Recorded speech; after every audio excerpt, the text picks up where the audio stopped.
কলিজা কাঁপানো দলিল আমাদের কাছে আছে। এই সংসদে ওনাদের দুর্নীতির কথা আমরা জাতির সামনে তুলে ধরে সরকারের মুখোশ আমরা উন্মোচন করব। মাননীয় স্পিকার, আমার কাছে একটি বই আছে, মতিউর রহমান রিন্টুর লেখা আমার ফাঁসি চাই। আমি যদি এই বইটি এখানে পড়া শুরু করি, ওখানে বসে ওনারা বান্দরের মতো লাফালাফি করবেন। মজার বিষয়, ওয়াক আউট করতে পারবেন না। মাননীয় স্পিকার, সম্প্রতি 4টি সিটি কর্পোরেশন নির্বাচনে 18 দলীয় প্রার্থীর বিপুল বিজয় ঘোষণা করছে বাংলাদেশের আগামী দিন নিপীড়িত নির্যাতিত মানুষের নেত্রী বেগম খালেদা জিয়া। মাননীয় সদস্য, আমি আপনাকে 270 বিধি অনুসরণে বক্তব্য রাখার অনুরোধ জানাচ্ছি। আওয়ামী লীগের সবচেয়ে বড় শত্রু আওয়ামী লীগের নেতা নেত্রীদের জিহ্বা। সংখ্যাগরিষ্ঠ মুসলমানের দেশ এই বাংলাদেশ।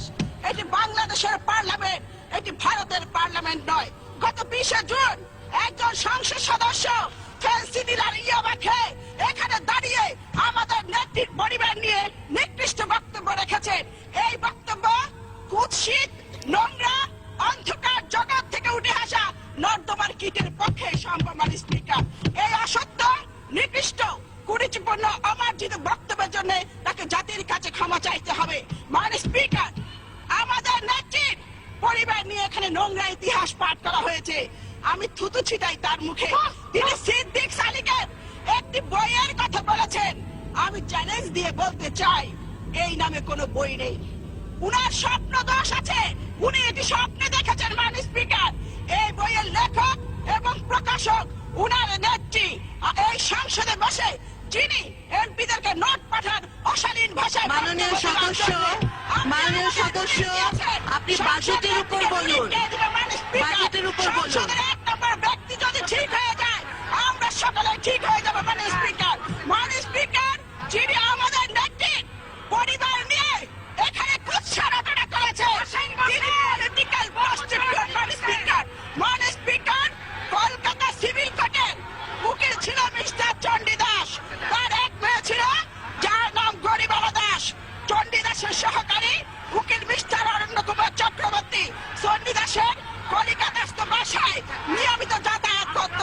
সেই সুযোগে গরিবালার সাথে অরণ্য কুমার চক্রবর্তী অবৈধ সম্পর্ক গড়ে উঠে গরিবালা গর্ভবতী হয়ে পড়ে। গরিবালা যখন বুঝতে পারলেন তিনি গর্ভবতী হয়েছেন, তখন গরিবালা অরণ্য কুমারকে বিয়ে করার জন্য চাপ দেন। অরণ্য কুমার বিয়েতে রাজি না হয়ে অবৈধ সম্পর্ককে অস্বীকার করেন। এদিকে চণ্ডী দাস বিষয়টি জানার জন্য চিন্তিত হয়ে পড়ে। এরই মধ্যে গরিবালা 12/12/1920 তারিখে একটি পুত্র সন্তানের জন্ম দেয়। তার নাম হয় দেবদাস চক্রবর্তী। চণ্ডী দাস অরণ্য কুমারকে গরিবালাকে উঠিয়ে নিতে চাপ দিতে থাকে, কিন্তু অরণ্য কুমার রাজি হন না। মাননীয় স্পিকার, এরই মধ্যে দেবদাসের বয়স 2 বছরের উন্নতি হয়। চণ্ডী দাস হতাশাগ্রস্ত হয়ে পড়েন, ভীষণভাবে অস্বস্তি বোধ করেন। মাননীয় সদস্যবৃন্দ, আপনারা একটু শান্ত হন। মাননীয় সদস্য,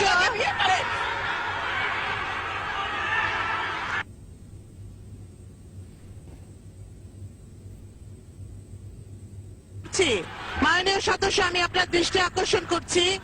মাননীয় সদস্যবৃন্দ, আপনারা বসুন। সবাই বসুন। মাননীয় সদস্য, আমি আপনার দৃষ্টি আকর্ষণ করছি। মাননীয় সদস্য, আপনি 270 বিধি অনুসরণে বাজেটের উপর বক্তব্য দিন। মাননীয় সদস্য, ওনাকে মাইক দিন। ধন্যবাদ। মাননীয় স্পিকার, আপনি আমাকে বাজেটের উপর বক্তৃতা দিতে বলেছেন, কিন্তু গত 20 তারিখে যে বক্তৃতা দেওয়া হয়েছে, আমি আপনার কাছে প্রশ্ন রাখতে চাই, এটা কি বাজেট বক্তৃতা ছিল?